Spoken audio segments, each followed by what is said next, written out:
Hello दोस्तों, मैं doctor Rajesh Singh आज फिर आप सब लोगों के बीच एक छोटी सी जानकारी के साथ में उपलब्ध हूँ। आज मैं एक शब्द जिसे आपने अपने जीवन में कभी ना कभी ज़रूर सुना होगा। अक्सर लोग कहते हैं संगति। कहते हैं जैसी संगति होती है इंसान वैसा ही बन जाता है। अगर संगति इंसान की अच्छी है तो वो अच्छा बन जाता है, और अगर संगति खराब है तो इंसान खराब हो जाता है। उसके व्यवहार, उसके आचार, उसके व्यवहार, उसकी सोच, वो सब खराब हो जाती है। इसी कड़ी में मैं आज एक द्रव्य जिसे जल कहते हैं, जो हम लोग अपने जीवन में प्रयोग करते हैं पीने के लिए, किसी वस्तु को खाने के लिए, उसका हमारे जीवन पर कितना बड़ा प्रभाव पड़ता है, ये जानने की कोशिश करेंगे। जल वैसे तो कहते हैं कि इसका अपना कुछ ना कुछ तो गुण होता ही है, मगर इसमें सबसे बड़ा जो गुण होता है, जल जिस द्रव्य के साथ, जिस वस्तु के साथ इसको रख दिया जाता है, ये उसी का गुण ग्रहण कर लेता है। ये इसमें बहुत अच्छी क्वालिटी होती है। दोस्तों, कहते हैं ना कि जल को अगर मान लीजिए आपने दूध के साथ मिला दिया तो इसमें दूध के गुण आ जाते हैं। वहीं अगर आप दही के साथ इसको मिला दीजिए तो छाछ बन जाता है, मट्ठा बन जाता है। इसी प्रकार से अगर इस जल को हम लोटे में रखते हैं तो ये लोटे के गुण ग्रहण कर लेता है, और अगर ग्लास में रखेंगे तो ये ग्लास के गुण ग्रहण कर लेता है। आज मैं यहीं लोटे में या ग्लास में किसमें जल का हम ग्रहण करें, किसमें रख कर हम जल का ग्रहण करें, उसके बारे में चर्चा करूँगा।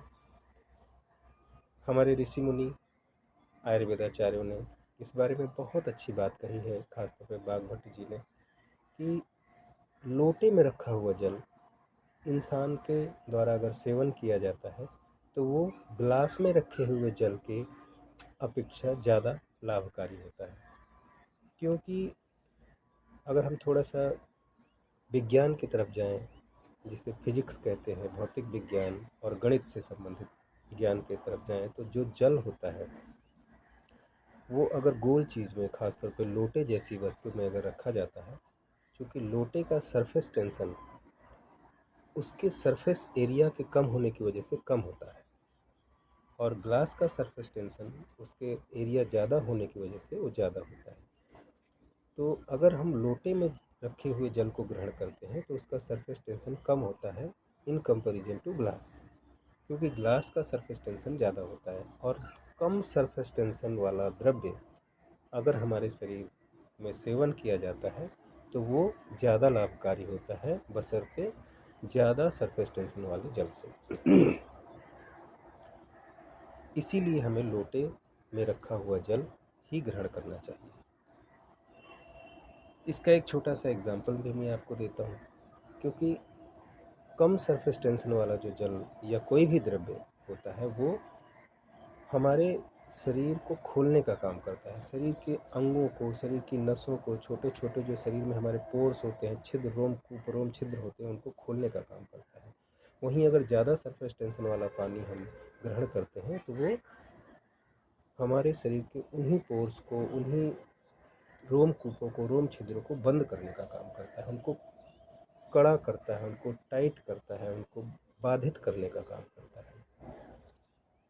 तो जब हम लोटे से रखा हुआ जल ग्रहण करते हैं ना, तो वो जो कम सरफेस टेंशन वाला पानी हम पीते हैं और अंदर जाता है, तो वो हमारे सारे शरीर में, चाहे वो इंटेस्टाइन में, एब्डोमेन में, लार्ज इंटेस्टाइन, स्मॉल इंटेस्टाइन, छोटी आँत, बड़ी आँत से होता हुआ जब नीचे गुजरता है, तो सभी जितने हमारे पाचन तंत्र से संबंधित जितने ऑर्गन हैं, जितनी ग्लैंड्स हैं, उनमें जब गुजरता हुआ जाता है तो उनके पोर्स को खोल देता है। और जब वो पोर्स खुल जाते हैं तो उनसे जो वाकई में पाचक एंजाइम निकलने चाहिए प्रॉपर तरीके से, वो सब अच्छे से सिक्रीट होते हैं, अच्छे से निकलते हैं, तो खाने का पाचन अच्छा होता है। जब खाने का पाचन अच्छा होता है तो आपका पेट अच्छे से बाद में साफ़ होता है। और जो हमारे आंत में फंसा हुआ कचरा, गंदगी होती है, वो भी कम सरफेस टेंशन वाले जल को ग्रहण करने से साफ़ हो जाती है और हमारा पेट अच्छे से साफ़ होता है। जिससे अगर हम ग्लास में रखा हुआ पानी पिएंगे, क्योंकि उसमें ज़्यादा सरफेस टेंशन होता है, और ज़्यादा सरफेस टेंशन वाला पानी पिएंगे तो ज़्यादा सरफेस टेंशन वाला पानी क्या होता है कि वो हमारे अंगों को संकुचित करता है, उन्हें बांधता है, जकड़ने का काम करता है। और जब वो बांधने सिकुड़ने का काम करेगा तो जो अंग है उनसे जो सिक्रीशन होने चाहिए प्रॉपर वे में, वो नहीं होंगे। ऐसे ही आंतों में जो फंसा हुआ कचरा है, जो गंदगी है, वो भी चिपकी रह जाएगी हमारे आंतों की मेम्ब्रेन्स में, और इस वजह से हमारा पेट अच्छे से साफ़ नहीं होगा। और जब हमारा पेट नहीं साफ़ होगा अच्छे से तो हमें खाना हमारी आंतों के अंदर सड़ेगा, गलेगा, और उसमें से गैस बनेगी, और गैस होगी, एसिडिटी होगी, कब्ज होगी, तो बहुत तरह की बीमारियाँ, यहाँ तक कि ब्लड प्रेशर भी बढ़ जाता है। बहुत तरह की बीमारियों का कारण बनता है ये ज़्यादा सरफेस टेंशन वाला पानी। इसीलिए हमें प्रयास करना चाहिए। हमारे ऋषि मुनियों ने, हमारे पूर्वजों ने इसीलिए ये प्रथा बनाई थी कि लोटे में रखकर जल को ग्रहण किया जाए, जिससे कि वो हमारे शरीर के लिए बहुत ज़्यादा लाभकारी होता है। लेकिन आजकल आप देख ही रहे हैं, जब से अंग्रेज़ हमारे देश में आए, उससे पहले पुर्तगाली आए, जब पुर्तगाली आए थे तब से लेके आज तक लोटे को लोगों ने एक किनारे कर दिया है और ग्लास में पानी पीना शुरू कर दिया है। और उसके बाद से ही आपने अगर देखें ना, पुराना हिस्ट्री उठा के देखें, तो उसके बाद से ही पेट से संबंधित बीमारियां ज़्यादा हमारे देश में पनपने लगी हैं, और उसके आने के बाद से ही हमारे बहुत सारी और दूसरी बीमारियां भी उसकी वजह से होने लग गई हैं। पहले हमारे देश में बीमारी बहुत कम होती थी। उसका कारण ये था, उसमें से एक कारण है ये। ऐसा नहीं है कि खाली लोटे में रखा हुआ जल पीने से ही आपकी सारी बीमारियां ठीक हो जाएंगी, अब कोई बीमारी नहीं होगी। लेकिन एक लाभ इससे भी मिलता है, अगर हम ये आज से ही छोटा सा काम करना शुरू कर दें तो कम से कम एक लाभ तो हमारे शरीर को मिलना शुरू हो जाएगा। इसका एक छोटा सा एग्जांपल भी मैं आपको प्रैक्टिकल करने के लिए बताऊंगा, अगर आप चाहें तो कर सकते हैं। कि मान लीजिए आप चेहरा धोते हैं, साफ़ करते हैं, सब लोग साफ़ करते हैं। आप कभी अपने चेहरे को बढ़िया से साफ़ कर लीजिए, फर्स्ट क्लास, और बढ़िया से पोंछ लीजिए, सब अच्छा कर लीजिए। उसके बाद थोड़ा सा दूध ले लीजिए अपने हाथ में, और उस दूध को अपने गालों पर लगा लीजिए, और लगा के 5 मिनट के लिए उसे मालिश कर लीजिए। उसके बाद रुई कॉटन का एक छोटा सा रुई का टुकड़ा लेके आप उसे पोंछ लीजिए। आप देखेंगे कि वो रुई कॉटन का टुकड़ा जो है काला हो जाएगा। क्यों काला हो जाएगा? उसका एक लॉजिक है कि जो दूध होता है उसको माना जाता है कि उसका सरफेस टेंशन सबसे कम होता है, और जब वो हमारे त्वचा पर लगाते हैं तो वो हमारे त्वचा का भी सरफेस टेंशन कम कर देता है। और जैसे ही त्वचा का सरफेस टेंशन कम होता है, उसके अंदर जो मैल, जो कचरा, जो गंदगी फिक भरी रहती है, चिपकी रहती है, वो उस पोर्स को खोल देता है। तो पोर्स को खुलने की वजह से वो गंदगी, कचरा बाहर आ जाता है, और जब आप रुई से अपने उस स्किन को साफ़ करते हैं तो वो कचरा उस रुई के टुकड़े में आ जाता है और वो काली हो जाती है। तो आप इस चीज़ को प्रैक्टिकल करके भी देख सकते हैं कि रियल में कम सरफेस टेंशन वाले द्रव्य को ग्रहण करना हमारे शरीर के लिए कितना लाभकारी है। इसी कड़ी में अगर आप देखें तो प्रकृति के रूप में अगर देखें, बहुत सारी जैसे आप हमारी प्रकृति है, उसमें आप देखें गोल सरोवर, तालाब जो होते थे पहले के ज़माने में, गाँव में कुएँ होते थे, दर्रे बनाए जाते थे, और सरोवर, यहाँ तक कि लोग पहले कुएँ से ही पानी पीते थे। कुएँ का जल सबसे अच्छा माना जाता था। नदी का जल पीना उतना अच्छा लाभकारी नहीं माना गया है। वहीं नदी से भी खराब पानी अगर माना गया था तो समुद्र का, क्योंकि उसमें कोई गोलाकार आकृति नहीं होती है। तो ये एक सिंपल सी बात है जो आप अगर ध्यान दें अपने जीवन में, कि आज से ही अगर आप छोटा सा नियम बना लें कि ग्लास को छोड़कर आप लोटे में जल ग्रहण करना शुरू कर दें, तो ये समझ लीजिए आपको 1% अपने सेहत में लाभ तो मिलेगा ही मिलेगा। बाकी ये आपकी इच्छा है। मेरे मन में आज ये विचार आया था, इस वजह से मैंने आपके साथ ये शेयर किया। आपको अगर अच्छा लगे तो आप इसको अवश्य अपनाएं।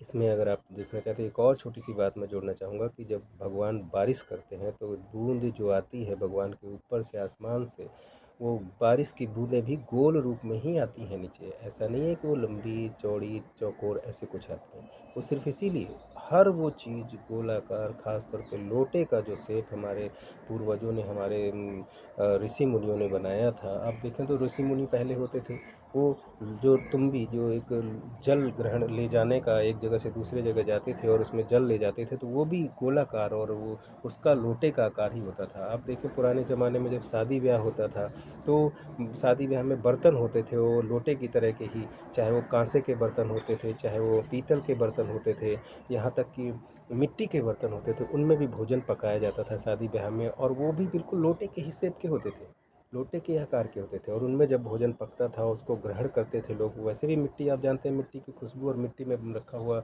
हर द्रव्य, वो मिट्टी में पकाया हुआ हर द्रव्य वो जितना उत्तम हमारे से शरीर के लिए हो सकता है, उससे उत्तम तो कुछ हो ही नहीं सकता है। पर आजकल की इस जो नई दुनिया है, ये नया समाज है, आजकल का जो वातावरण है, इस वातावरण में लोगों ने उन पुरानी चीज़ों के महत्व को ही ख़त्म कर दिया है। पर मैं यही कहूँगा कि भले ही आप हमें ये कहें कि ये पुरानी बातें करते हैं और पुराने ज़माने के ख़यालात हैं इनके, लेकिन मेरा आपसे यही कहना है, अगर आप सेहतमंद रहना चाहते हैं और अपने शरीर से प्यार करते हैं, तो ये छोटी-छोटी बातों का ध्यान अवश्य रखें। और मैं तो कहूँगा आज से ही आप लोटे से जल का ग्रहण करना शुरू कर दें और ग्लास को त्याग दें। जब से हमारे देश में ये लोटे का त्याग किया गया है और ग्लास को ग्रहण किया गया है, तब से हमारे देश में लोटे बनाने वाले जो कारीगर थे, जो बेचारे मज़दूर थे छोटे-छोटे, उनको कसेले कहा जाता था, जो कि गाँव-गाँव में होते थे, वो काँसे के लोटे या पीतल के लोटे बनाया करते थे। उनका बिज़नेस भी चौपट हो गया और वो बेचारे भूखों मर गए। तो मैं तो यही चाहूँगा कि जिस तरह से मिट्टी के सकोरे होते हैं जिसमें चाय, कुल्हड़ जिन्हें बोलते हैं, चाय पीते हैं लोग, उनका बिजनेस दोबारा से जीवित हो गया है, ठीक उसी तरह से हमें चाहिए कि हम लोटों का भी सेवन, लोटों का भी प्रयोग करें, जिससे कि लोटे बनाने वाले कारीगरों का, मज़दूरों का भी बिजनेस बढ़े, उनका व्यापार बढ़े, उनकी भी रोजी रोटी चले और हमारा स्वास्थ्य अच्छा, सबसे बड़ी बात है कि हमारा स्वास्थ्य अच्छा होगा, हमारा जीवन अच्छा होगा, हमारे लिए तो यही उत्तम है। बाकी तो उससे संबंधित जो दुनिया है वो तो उनको लाभ मिलेगा ही मिलेगा, पर उससे हमें सबसे ज़्यादा लाभ मिलेगा, ये इम्पोर्टेंट बात है। बस इन्हीं बातों के साथ आज के लिए काफ़ी है। आप, अगर आपको ये सब बातें अच्छी लगी हों, तो कृपया करके आप इसे अपनाएं, दूसरों को बताएं, अपने दोस्तों को शेयर करें और लाइक करें। Thank you.